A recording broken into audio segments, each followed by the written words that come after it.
بہت پرانے وقت کی بات ہے۔ ایک گاؤں کیلاش نگر میں ایک لڑکی رانیہ اپنے گھر والوں کے ساتھ رہتی تھی، جس میں اس کے دادا جان، امی، ابو اور ایک چھوٹا بھائی چنٹو تھے۔ دونوں بہن بھائی بہت زیادہ شرارتی تھے۔ رانیہ اور چنٹو کے دادا جان اکثر ان کو نصیحت کیا کرتے تھے۔ بچوں، اتنی شرارتیں اچھی نہیں ہوتی، آپس میں پیار محبت سے رہا کرو، لڑائی جھگڑا نہ کیا کرو۔ لیکن دونوں بچوں پر بڑوں کی بات کا کوئی اثر نہ ہوتا تھا۔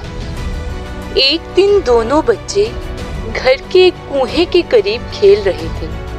کھیلتے کھیلتے بچوں کی نظر ایک پیالے پر پڑی۔ رانیہ پیالے کی طرف دیکھتے ہی چنٹو سے کہنے لگی، ارے چنٹو، وہ دیکھو، یہ کیسا پیالہ ہے؟ جب چنٹو نے پیالے کی طرف دیکھا تو چنٹو رانیہ سے کہنے لگا، رانیہ، یہ تو مجھے کوئی عجیب سی چیز لگتی ہے، لگتا ہے کوئی خاص چیز ہے۔ ایسے میں دونوں بچے اس پیالے کے قریب آئے۔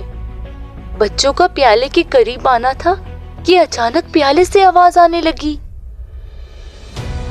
اے بچوں، میں ایک جادوئی پیالہ ہوں۔ مجھ میں جو چیز ڈال دی جائے میں اسے سونے میں تبدیل کر دیتا ہوں۔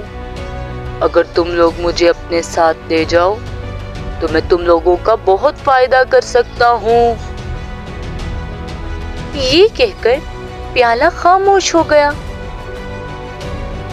دونوں بچے پیالہ لے کر فوراً گھر کی طرف دوڑے اور گھر آ کر رانیہ اپنی امی کو آواز دے کر کہنے لگی، امی امی دیکھیے میں کیا لے کر آئی ہوں۔ جیسے ہی رانیہ نے یہ بات کہی، اس کی امی فوراً کچن سے بولی، ہاں بچوں، آ رہی ہوں، کیا لائے ہو؟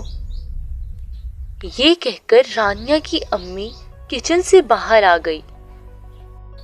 اب ایسے میں چنٹو بولا، نہیں نہیں ابو امی، یہ رانیہ کو نہیں بلکہ مجھے ملا ہے۔ بچوں کے ابو نے پوچھا، یہ ہے کیا؟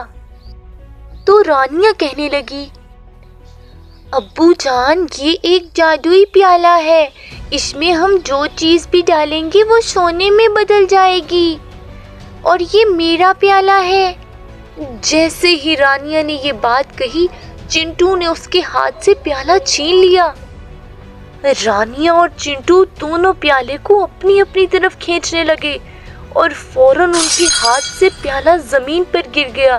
زمین پر گرتے ہی وہ مٹی کا پیالہ ٹوٹ گیا اور ٹوٹتے ہی وہاں سے غائب ہو گیا۔ یہ دیکھ کر دونوں بچے بہت شرمندہ ہوئے اور پریشان ہو گئے کہ یہ ہم نے کیا کیا۔ دونوں کی لڑائیوں کا یہ نتیجہ نکلا کہ انہیں جو قدرت کی طرف سے انعام ملا تھا وہ ان سے واپس لے لیا گیا۔ تو پیارے بچوں، ہمیں آپس میں ہمیشہ پیار اور محبت سے رہنا چاہیے، اور اتفاق میں برکت بھی ہوتی ہے۔